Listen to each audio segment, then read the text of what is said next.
ngenda kubanga nziramu omu ku bayizi bange yambuuzizza nti nno okonvatinga otya PDF n'ogifuula Word document.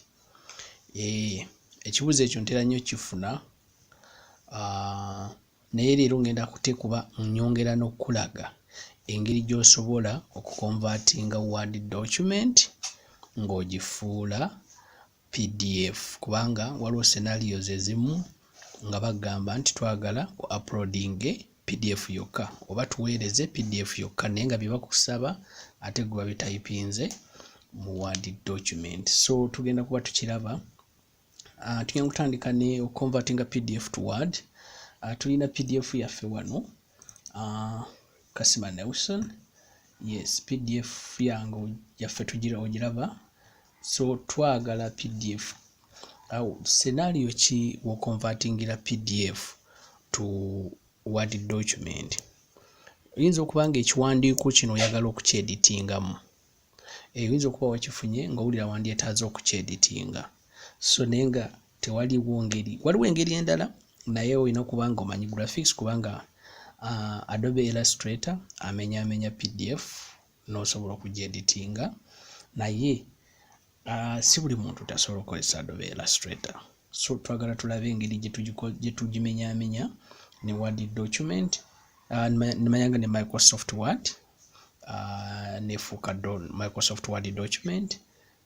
Yes, katugende butereevu. So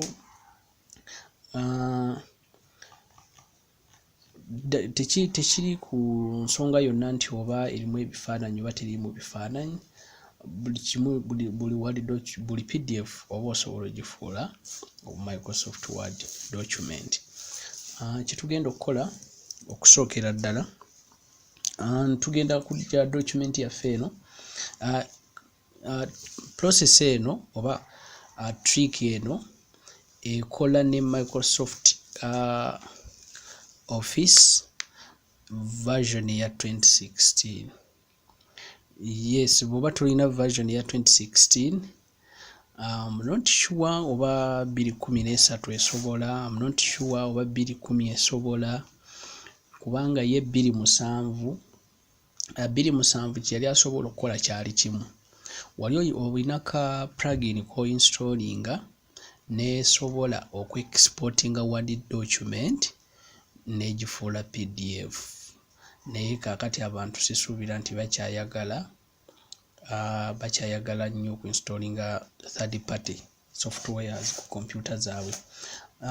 So bw'oba toyina Office 2016, ono software yamulina, so oteekawo comment awo oba noncontactinga mu contact details zibeeramu awo wansi mu description, nendaba engeri gye nkutuusaako software yono naawe n'osobola okunyumirwa omulembe. So tugenda kujja tu right clicking, tujja ku right clickinga mu PDF document yaffe, tujje tugambe nti open with, then open with to choosing Word, okay?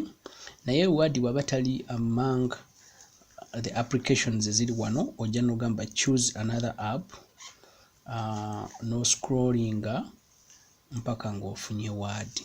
Then bw'ofuna Word, no choosing Word, n'ogamba okay, don't tick this button. Eno box togichikinga kubanga tuyagala PDF zonna buli kaseera obeere ng'oziguza Word. Abamu batera okukola ensobi eyo, najja n'atikinga box eno ne yeesiŋŋaana nga takyayawula Word documents ze ziriwa ne PDF files ze ziriwa. So ogireka n'otagitikinga n'ogamba okay.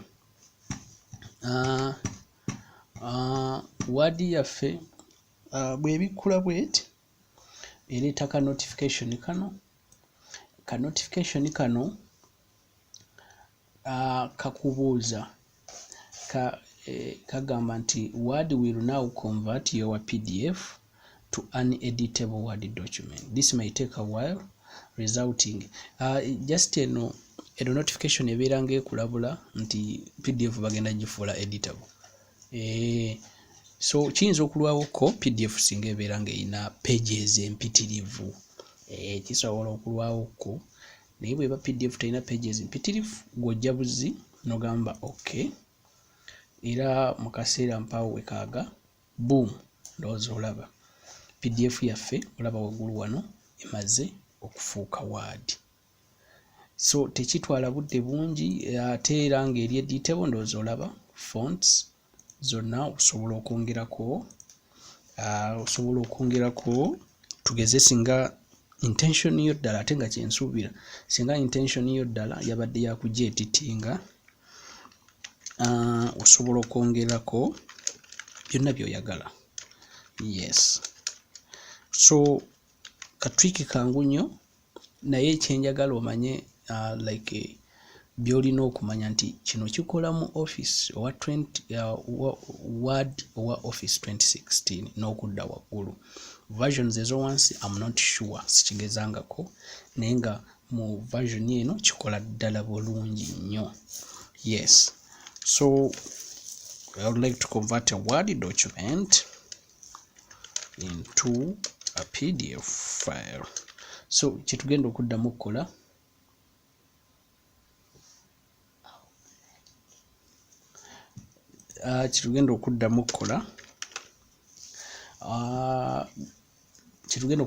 ndowooza olabye document yaffe eri fully editable.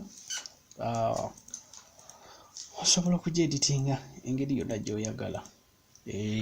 Osobola okugyeditinga engeri yonna gy'oyagala. So eno y'emu ku ngeri gy'osobola okukonvatinga Word document n'ogifuula PDF file. Word document engeri gy'osobola okukyusa PDF n'ogifuula Word document.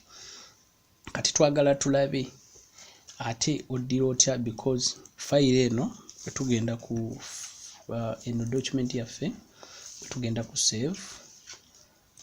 save already tugenda kuba tugisavinga nga Word.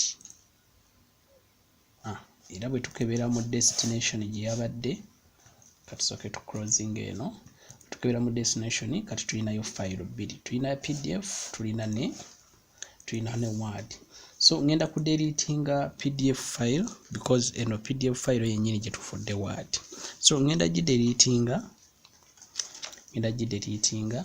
then when gideletinga mbikule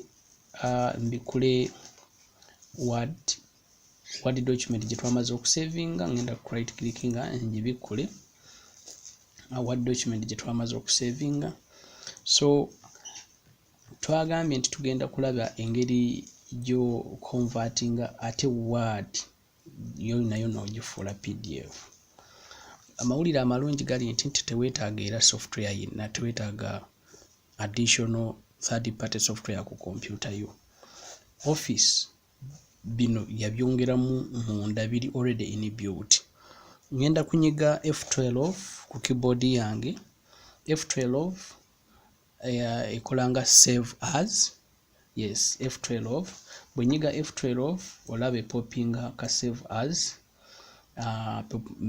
dialog then nenzija wano ku file save as eno ye file name kanjitume PDF. That is just an extension tobuzabuzibwa nti ate mba maze ogifula PDF kubanga already olaba nti ngenda gisavinga nga Word nti file save type is a Word document.